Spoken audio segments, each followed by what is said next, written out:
All right, welcome back. We have a great panel upcoming, financial disclosure and accounting fraud. It's always a staple panel at this event because it's always extremely important and extremely relevant. Let me start by introducing John Barr. He's a partner at BakerHostetler in Washington, D.C. His public service career includes time as an AUSA, a DOJ fraud section trial attorney, and a senior counsel in the enforcement division. Welcome, John. Also pleased to introduce Steve Cohen, a partner at Sidley Austin in D.C., where he's the global practice leader of the firm's regulatory and enforcement group. Steve joined Sidley in 2017 after 12 years at the SEC, most recently as associate director in the enforcement division. Welcome, Steve. And from the SEC today, Melissa Hodgman, associate director in the Division of Enforcement. Melissa joined the SEC in 2008 and was one of the first members of the Market Abuse Unit. Melissa, always great to have you with us.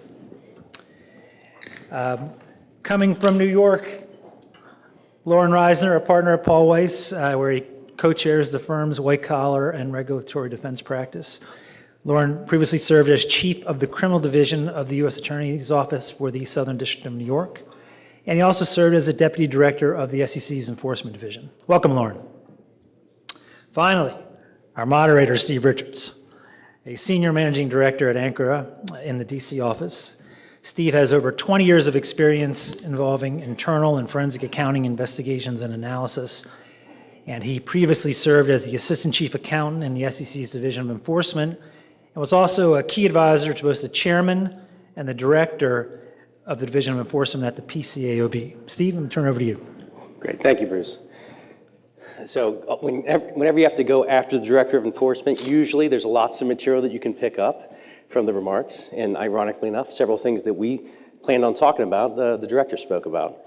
But, you know, many of us up here are just the eye candy. Melissa's the show. So we would love to start with a little bit of your perspectives, Melissa, about the enforcement priorities, maybe building upon the Director's speech, around the areas of priority and why they're being focused on. Absolutely. So I'll give the disclaimer. You can't hold anyone at the commission responsible for anything I say. Come talk to me if you have a problem. So obviously, this is an area of tremendous focus for us all the time. This is part of our bread and butter. We are a disclosure agency, and so cases that have to do with financial accounting and disclosure are our primary focus all the time, whether we like it or not. We are covering the waterfront, and what has become a disclosure case has expanded. I think you've spoken this morning about ESG. I think you may have spoken about cybersecurity. I don't know that I've heard that yet. But what's included within accounting cases and financial disclosure cases has expanded over time to meet with what is going on in the industry. And so we are very proactive in this area. We're using more data and intelligence in this area as we're going forward. We have themes of individual liability, as we heard earlier, and I think we'll talk more about that, how that's extending up and down the ranks at not only audit firms, but in companies with regard to responsibility. We're talking about cooperation. We're talking about how we can get things done more efficiently and more effectively. And you're seeing a lot of larger cases. As my director mentioned, we are interested in deterrence. I am only successful if I never have to see you and your clients again. My favorite cases are the 50% of my docket where I don't have to bring a case, where what has happened is the kind of response that we want to a situation, where we have self-reporting, where we have self-policing, where we have proactive assistance in those cases. So, and we'll talk about particular cases. We're aligning remedies to get people's interests aligned with those of the investors. And we'll probably talk about some of those cases like E&Y, where the breadths of the not only penalty, but also, for the first time in history, having two ICs, taking action in order to make sure that we can protect the industry going forward are part of what we're doing. Excellent. One of the messages that the director focused on was timeliness of the investigations and the pace. And maybe to start with you, John, around some of your thoughts about what you're seeing with your clients and how that pace the director and Melissa have talked about is affecting how you advise them. Yeah, so Steve, I think there's been a lot of speeches by both the director and the chairman about trying to speed up the pace of investigations and pushing companies to disclose more faster. I don't think that's, in terms of advice to clients, it hasn't really changed the advice that we give, particularly in complex accounting cases where, advice is always, we have to put a lot of resources on this to figure out the facts so that we can then, in appropriate cases, cooperate with the SEC investigation, and in some cases, self-report to the SEC and build our defense. But it certainly has reinforced the message that we give to clients about the need to act quickly and the need to have enough resources on the ground to figure out exactly what happened, and so that we can defend the case adequately. When you can point to various speeches and also just from our own mutual experiences, I think the staff really is pushing hard to get things more quickly and to push on deadlines and to get people in faster than previously. Well, Steve or Lorin, has that manifested itself in any way when the Wells process and the pre-Wells and the way the commission staff is approaching that?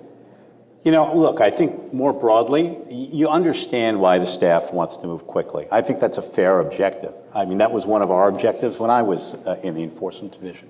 I think the best matters are the matters in which the staff tends to move quickly, where the evidence is fresh, and that's fair. On the other hand, when you're talking about accounting fraud cases, look, there's some very complex stuff that gets presented in these cases, and it's very important that the process takes note of that, and that counsel has an opportunity where appropriate. I mean, look, some of the accounting fraud cases, it's obvious misconduct, but a lot of them, it's not. I mean, these are often judgment calls in very complex areas, and you need to take the time to get it right, to understand what the principles are, to understand who within the organization was speaking with each other. Were there people speaking with each other? Was there a lone ranger who was acting alone without consulting with others at the company? Was there a gap violation? If there was not a gap violation, can there be a securities law violation? This is really thorny stuff. My experience is the staff generally wants to get it right, and they will take the time and give you the time to come in and meet with them when appropriate, to take them through these issues, because I think, frankly, most of the staff knows it without being told, but sometimes you need to remind them that you're dealing with professionals in these cases who can lose their career, can lose their livelihood, can lose their reputation. Their life ends if there's even a Wells notice in some cases. God forbid an enforcement action, God forbid an enforcement action with significant consequences. So the process matters a lot in these cases, maybe more than any other type of case, because the opportunity for error, I think, on the part of the staff is higher in these very complex cases. I will say that the Wells process seems like it's gotten shorter and shorter and shorter, but on the other end, the pre-Wells process that's developed seems like it's gotten longer, and it's more productive if you're on the defense side. I mean, typically we're seeing a lot more sharing in terms of reverse proffer from the staff that starts the pre-Wells process, and so I think in that respect it's gotten worse on the Wells side, but a little bit better on the pre-Wells side. I mean, I'm sympathetic that the staff wants to move more quickly, and I do think that in most instances, the tighter deadlines comes in some instances with some transparency that's helpful in investigations.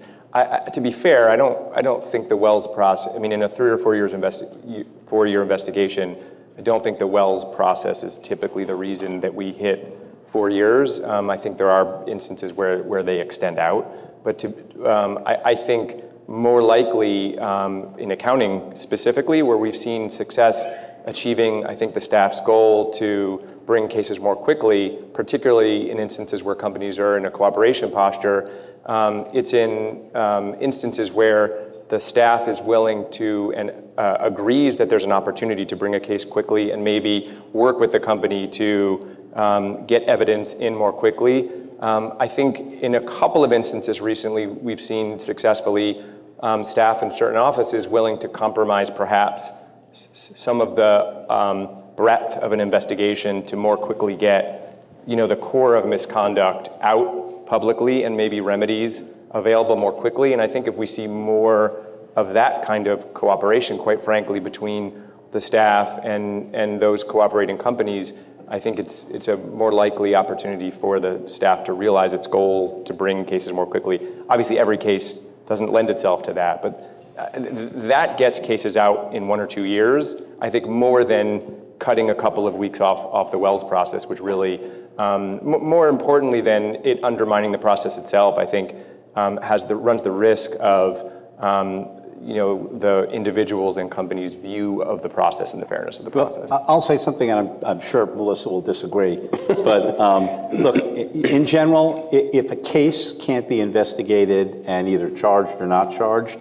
in 2 years, the case probably shouldn't be brought. I think the cases that are the biggest stretches with the biggest problems that probably shouldn't have been brought are the cases that last more than 2 years. I think those are the cases that get the staff into the most difficult situation, is when the cases drag out, the investigations drag out longer than that. Right, Melissa? Nope. So what I will say is, if I had all the resources in the world, I would agree with you, and I would do my best to make it 18 months instead of 24. We don't have all the resources in the world. We also don't always get cooperation. And one of the most frustrating things in these types of cases is when we're investigating along and, Steve mentioned narrowing the case, and we're investigating along and we think we've identified what we're investigating, and all of a sudden something hasn't been produced. We've had a couple this year where something went to DOJ, something went to the class action, didn't come to us. We found it 18 months in, and all of a sudden, now I'm investigating all of this, and I can't trust the other side. And so I agree. Not from Steve, obviously, you're not referring.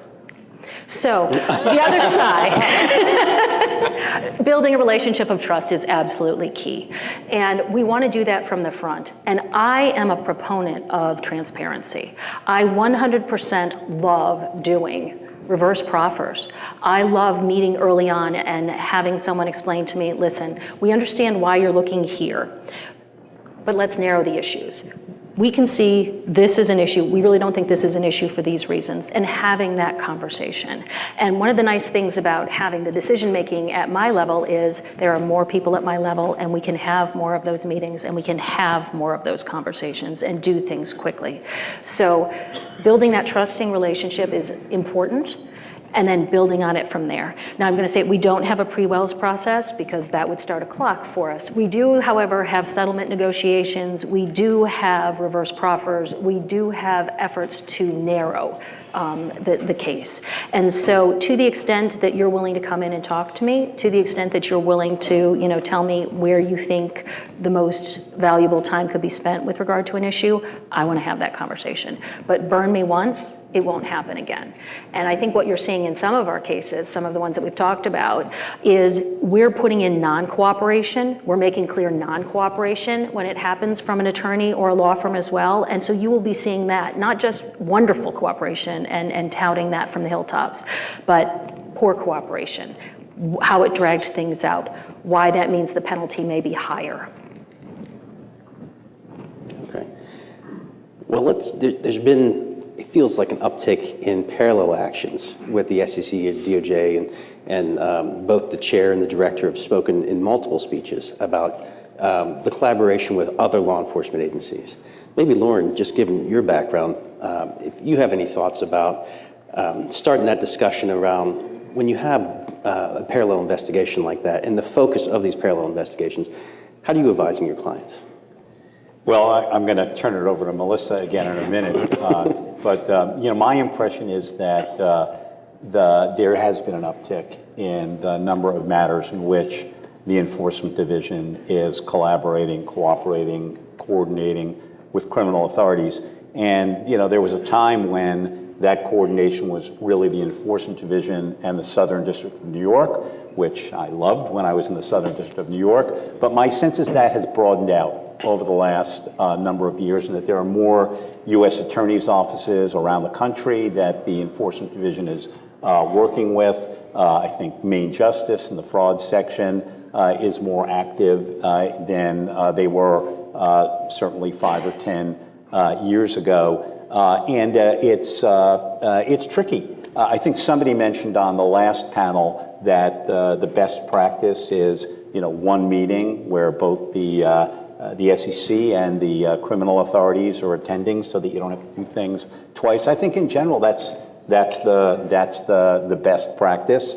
And look, I think again, our topic, the topic of this panel is accounting and financial disclosure cases. Again, the complexity of those cases raises another, consideration with respect to the criminal authorities, who very often are not as experienced as the enforcement division when it comes to accounting fraud cases. Frankly, I have found, and it's not all the time, but sometimes you can actually make the SEC staff, maybe it's an overstatement, an ally. They can help you in some of these cases because they can help teach the criminal authorities, or better inform the criminal authorities of where there are and are not securities law violations, where there's evidence of the exercise of difficult judgments rather than the acts of fraud. And again, I don't want to sound like a broken record on this. I think that the criminal authorities need to be careful in these cases, not to overreach, not to turn judgment calls into accusations of criminal wrongdoing. Not only because, as I mentioned before, you can ruin somebody's career, livelihood, and reputation by bringing criminal charges where you shouldn't bring criminal charges. You can take somebody's liberty in those cases as well. And I will, my friends in the Southern District will get mad at me for raising this, but last year, the Southern District, in a span of a few weeks, announced, 3 securities fraud indictments that they charged. One involved executives at a company called Brixmore. Another involved a former CEO of a public company. The third involved a couple of public company executives. And this was to demonstrate the Southern District's commitment to bring securities fraud cases. What happened? The first case, they had to nollie. There was a nollie, and the case was basically dismissed before it ever went to court. Second case, there were acquittals on the top counts, and the jury hung on the remaining counts. There was a conviction in the third case, but I don't think the Southern District is aiming for a 33% success rate on the cases that they bring. So I think that there has been an uptick. Melissa can confirm, deny, or not comment on it, but my impression is there has been an uptick in coordination with the criminal authorities, but there are real risks and opportunities when that takes place. I'm going to do all 3. So what I would say is, I do think you're seeing a lot of criminal cases in this area. My question is, why is that? Is that whistleblowers and the ability to get behind things that we weren't able to get behind before at a level that we weren't able to get behind it? Is that a policy shift because we've had a change of administration and Dag Monaco's speech kind of points towards some of those interests and efforts? Is that the markets? That, when we're in a time when the markets aren't as stable, that there's more opportunity or instances. I came into the SEC in 2008, and what I remember is also an uptick at that point in time in criminal interest, because when you have a dislocation, when you have the risk of a dislocation, I do think that the opportunities for fraud at that level exists. So I'll take all 3. I will say, I think you're seeing, especially in the accounting area, you're seeing a lot more interest by criminal authorities from different offices other than SDNY, and in cases, sometimes, you have an AUSA that contacts you, is watching the case, and in cases where you look at it and you think, wow, I'm really surprised that the criminal authorities are interested in and watching this case, which obviously makes it a lot more difficult for everybody involved to defend the case, because then suddenly individuals have to decide, oh, what do we do? Do we go in and testify before the SEC? We go in and do proffers, et cetera. And I think that does create the risk when you have a lot of cases a lot of accounting type cases where you have AUSAs that are watching or participating in the case. It does create a risk that they're going to bring cases in an accounting situation where maybe it really isn't a criminal case. And one of the toughest things is when you're near a resolution with the enforcement division, and you've got criminal authorities who have been sniffing around in the matter, it's very hard. I mean, you tell me if you have any ideas on how to do it that I haven't come up with, but it's very hard to get from the criminal authorities, as I think many of you in this room know, a read or a commitment that they're done with their work. Sometimes you can get signals sent. You have to sort of know how to, read the white smoke when it comes out of the out of the chimney. But and that I think puts the SEC in a tough position too, because it makes it harder for them at times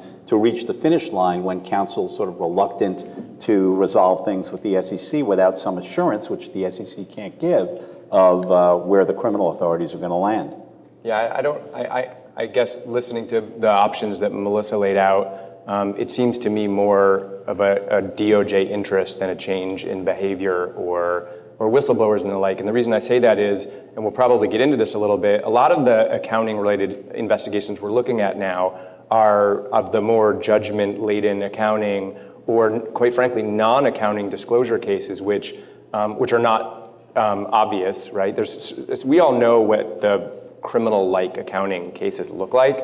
I think the vast majority of the matters I think a lot of us are seeing are sort of seem obvious on their face, at least to defense counsel, to be not criminal, right? And then we can debate with the SEC whether or not there's accounting violations and whether or not there are disclosure violations, but when we're teetering on the line between non-scienter, negligence, judgment accounting, those don't really feel like criminal. I don't know that it's in the SEC's interest to have, and this is a little bit what you were getting at, Lorin, it is very difficult to, quite frankly, even cooperate in some instances fully and bring witnesses in and provide information with uncertain specter of criminal interest. It changes the calculus and it changes the incentives.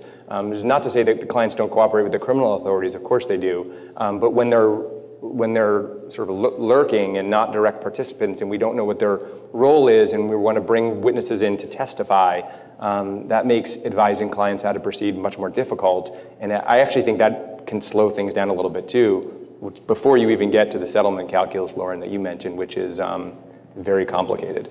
Yeah, because usually more individuals are going to need individual counsel on that Correct. situation because you have the conversation with the AUSA, everybody's a subject.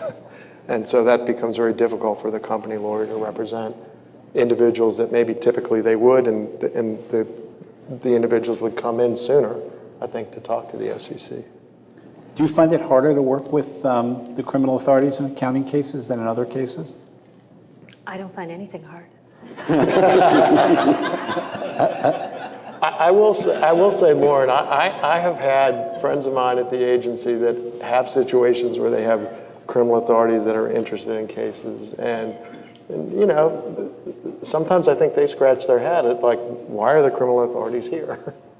We had an instance recently where the criminal authorities were are taking the position that our client, a public company, can't disclose a grand jury subpoena. This is in an instance where they're not familiar with accounting-related matters. So I'm just using that as an example of the challenges sometimes, and when we have to connect with the SEC, then we have to connect with a whole lot of people and sort of work our way through those issues. It just makes what sometimes otherwise routine sometimes more complicated. I'm going to say these are opportunities to come in and talk. These are opportunities. We're not in a game of gotcha at the SEC.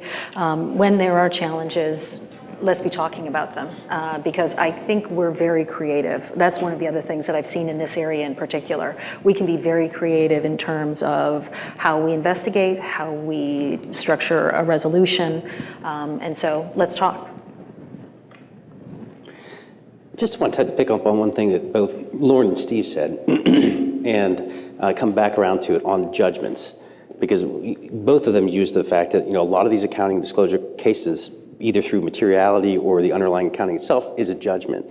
And get any perspective from you, because of course in our day-to-day lives, interacting with you, with our innocent clients, our misunderstood clients, And innocent. and innocent, it sometimes will look like the context in which the act took place is not as considered as much as the events afterwards. And so any perspectives you might have on that would be helpful. I actually don't agree with that. I think the context in which everything occurs is absolutely key to the way we look at this. One thing that I try and repeat over and over again is I represent every person that you represent just as well as every investor. Every market participant, I care about them. All tripartite mission, I'm in charge of all of it. It's not just investor protection. And so for our teams, it's very important what the context is. And that's why I think, and I'm going to sound like a broken record, the dialogue is important. Coming in and saying to us, listen, we understand how this looks. We want you to know these 5 things early on and quickly is extraordinarily helpful. We can partner with regard to getting this done because I think faster is better for all of us. I had a case this week that we closed after 3 weeks. That's a success. I have a case in which we had remediation after 6 months. We didn't have to bring it. That's a silent stat for me. I count those. I look at those. Those are important to me. So let's take advantage of the opportunities to be discussing. Where the context ends up, I think, sometimes being harder is when everything is a battle, when getting the documents, when it appears to us, when you get our spidey senses going because we're not getting the materials and things like that, that's going to take longer. That's going to be harder to look at the context or see it from that perspective because it feels like we're missing something and we're going to find out what that thing is. And so I would come at it from that point of view. I agree with everything you said, Melissa, and I think that you hear sometimes on these panels and when you talk about how to help clients in these situations, you need to manage the situation.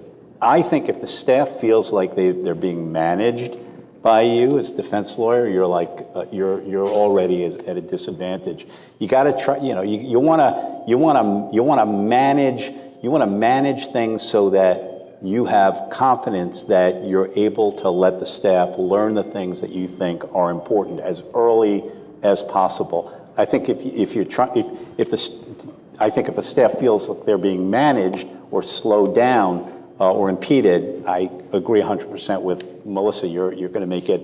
It's going to be much harder to advance your client's interests. I mean, I always try to demonstrate to the staff that I'm trying to move things as fast as they can possibly move given the circumstances. And if there are things that have to slow things down, like technology issues around productions or witness unavailability because there are other business obligations, make that clear to the staff so that they don't feel like you're managing them or slowing them down.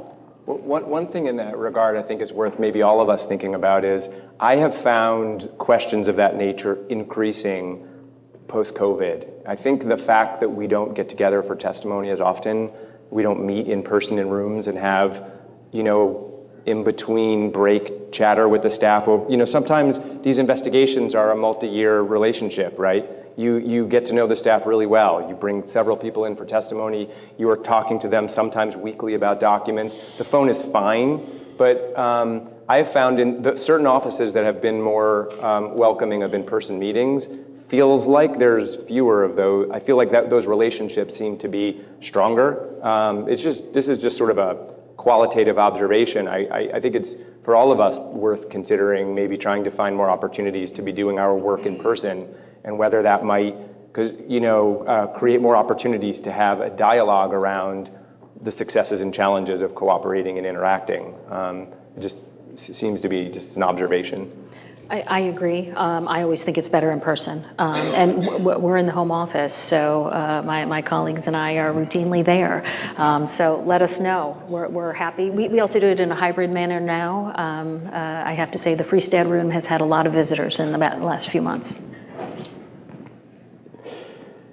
Let's pivot a bit to another topic that was covered by the chair, by the director. We've touched on it here a few times, and maybe Steve, if you can give us some perspectives on the gatekeepers, auditors in particular. As the lone accountant on the panel here, that's obviously an issue near and dear to my heart. So getting any perspectives, especially given the chief accountant's recent speeches that he's given around materiality, around the expectations and responsibilities it turns to detect fraud by auditors. But if you can get some perspectives of what you're seeing out there and how you're advising your clients with what appears to be an increased focus on gatekeepers. Sure, yeah. Maybe what I should do is turn it back to you and say, how do you feel? Listening to all this about gatekeepers. I mean, I guess half tongue-in-cheek, right? Which is to say, look, I think the commission has made it very clear that they view auditors as gatekeepers and that they take very seriously the conduct of auditors in the context of not only their accounting cases, but independently, right? And they brought a number of cases, and they've certainly have been, I think, focusing on them as part of their message. So I don't think that's lost on anybody. I think and I think, look, some of those cases fall, some of them are unique in their own right. We can all recognize that. And others of them, I think, fall in the sort of traditional wheelhouse of auditing cases where the commission might focus on the conduct of auditors where there's also accounting misconduct. And I think that's part of that's not new.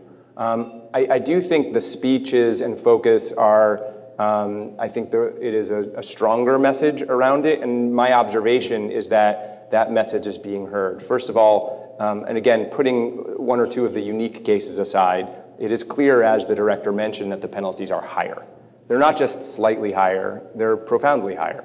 And so I think it's impossible to miss the message that there's going to be stronger, I'm hearing the director to say that that's not anomalous. Obviously, on behalf of some of my clients, I'm hopeful that it's also not necessarily going to be the fair way. But it's clear that we're seeing more penalties.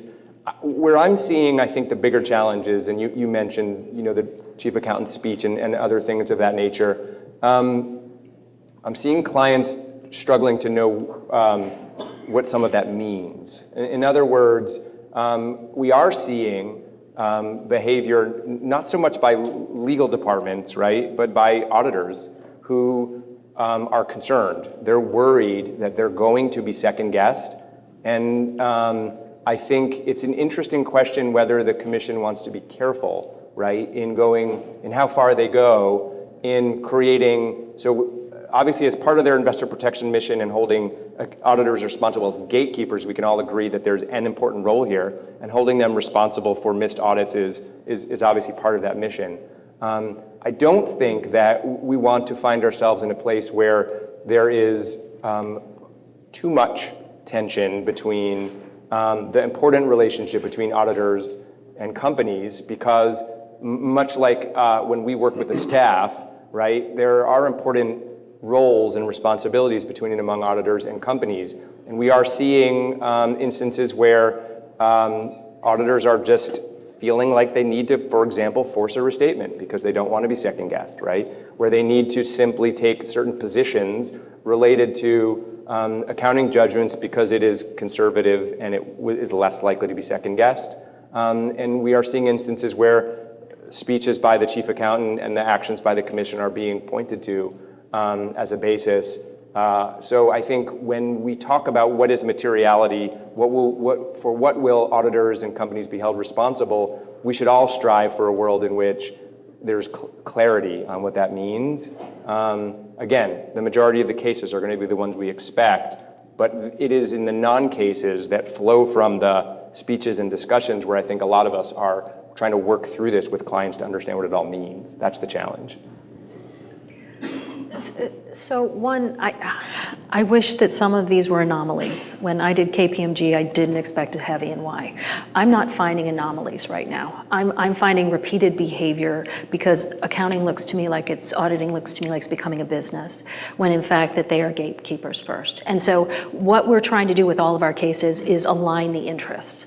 Make sure that the interests are aligned between the role in the marketplace and the role that they're playing with regard to their client, and making sure that that's falling on the right side of the line.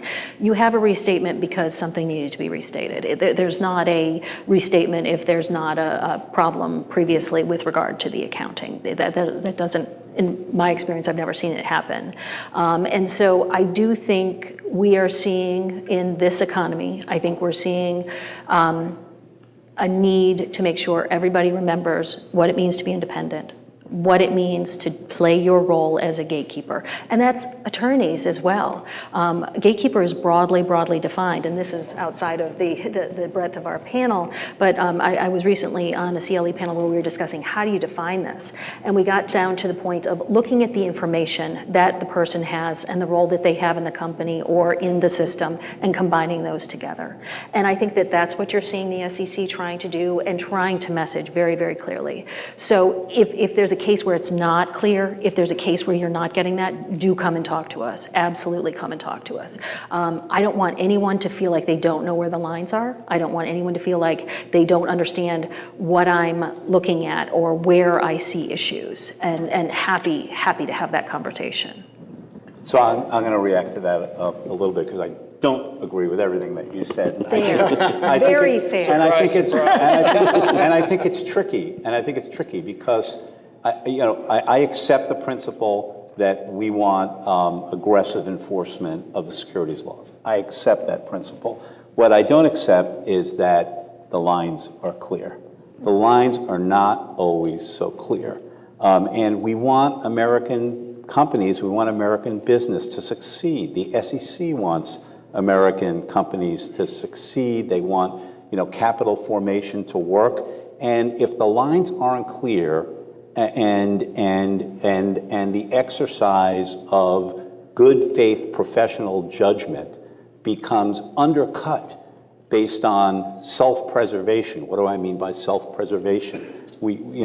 Directors who may make a judgment that, the line is close, but I'd rather point the finger at that member of senior management rather than take risks as a director. Executives who, when there's a whistleblower claim that there may be some doubt about, but questions as to its veracity. It's close, but I'd rather take somebody's head off and respond to the whistleblower claim rather than be second guessed. Auditors who may look at a complex situation and say, look, it's safer for me to demand that, or to refuse to take representations from person X rather than to do the difficult work of figuring out what the facts are and, thinking through a complex set of facts. So I'm all for aggressive enforcement of the laws, but I think that there is a risk that we have to keep our eyes on that being overheated in particular situations could have an impact on American business and the exercise of good professional business judgment that we all want to take place. And it's also kind of interesting to have the chief accountant giving a speech on, little r, big R, materiality, and looking at it without bias and all of that then drives conduct by auditing firms and who may then all of a sudden start being a lot more conservative than the rules actually provide. I mean, it used to be that guidance like that would have been more appropriate for a staff accounting bulletin or something like that, which goes through probably a more rigorous process than a speech by the chief accountant. I think the other thing too, the different speeches by the chief accountant referring to one of the other regulators, the PCAOB's inspection process, also runs the risk of making that inspection process not as productive because you don't want to have firms lawyering up to talk to inspectors, right? But yet in the speeches, they're using the grounds of those inspection findings to say that there's opportunities to improve or opportunities to increase compliance, different things in identification of red flags and the like. So I just think it's something we just need to be mindful of. The process has worked. It's increased audit quality. Not that there isn't certainly room to continue to improve. And I, like Lorin, I agree in strong enforcement on that stuff when you have bad actors. But it is a profession based on judgment. And so that's where I think some of the trick is. And I think our focus is making sure that judgment is influenced by the right things and not the wrong things. And so if the lines aren't clear, then we need to partner to make sure that they are clear. Because Predictability is absolutely key. I do think that the strength of our enforcement is one of the reasons why you get more for an IPO here than in other parts of the world. And so, yes, it's an important process, but we do need predictability in there. And I haven't seen the case where the lines aren't clear or where we're looking beyond that. But if you ever think we're there, that's the time to have the conversation with me. I think part of what we're getting at is not so much when it's in the first instance with you. It's the implications of the program in the cases that aren't in front of you. So it's not, just to be clear, I wasn't suggesting that we're having a miscommunication. It's that, and I think what Steve is getting at is, it's that I think the focus and heat, it takes instances that may not come to your attention where it isn't clear actually whether there should be a big R or low R restatement, just using that as the example. And auditors may feel, well, I'm just going to go with what's safer for us because the PCAOB is saying we're going to come in stronger and heavier, and the SEC is saying we're going to ratchet it. If we get this wrong, we may find ourselves on the other side of unprecedented penalties. It is safer for us, right, to take the position you should just do a restatement. That's, I think, and that's not an enforcement issue directly. It's an indirect byproduct, I think, is what I think all of us, and maybe Lorin is getting at in terms of we want to just be careful and have a good dialogue around, where the lines are. So it's not like we're suggesting it's a direct enforcement issue in the first instance. I would say just added on to that is there's a funny dynamic here too, because you have the chairman saying, look, we need to have less of these meetings. We need to have people on the ground that are working the cases, making these decisions. You don't need the meetings with the higher ups in enforcement. And so I hear what you're saying, and I'll tell you, in the times that I've had Wells meetings with the director, the deputy director or the associate director, it's always been very productive and have had some nice successes in those instances. But when you see speeches where there's talk of having less of those meetings, it really causes a lot of concern by members of the defense bar, particularly where, we've all been doing this a long time, and I understand there's frustration with investigations taking so long, but those of us in the defense bar don't believe it's the already, compressed Wells process that's causing things to take so long. And we could all probably tell stories of having Wells meetings, submitting Wells submissions, having, meetings after that, and then not hearing from the staff for 6 months. And that's, so, from our perspective, the dynamic of kind of shortening the Wells process might eliminate some of the protections you're talking about. So I would say it's not fewer meetings, it's actually more meetings. It's just who those meetings are with. And it allows you to have more meetings when they're at our level. And I would say, when I'm saying come in and talk to us, it's not merely the Division of Enforcement. If you want to be talking to OCA, we are a disclosure agency, and so we are open for conversation, and we have always done consultations of those.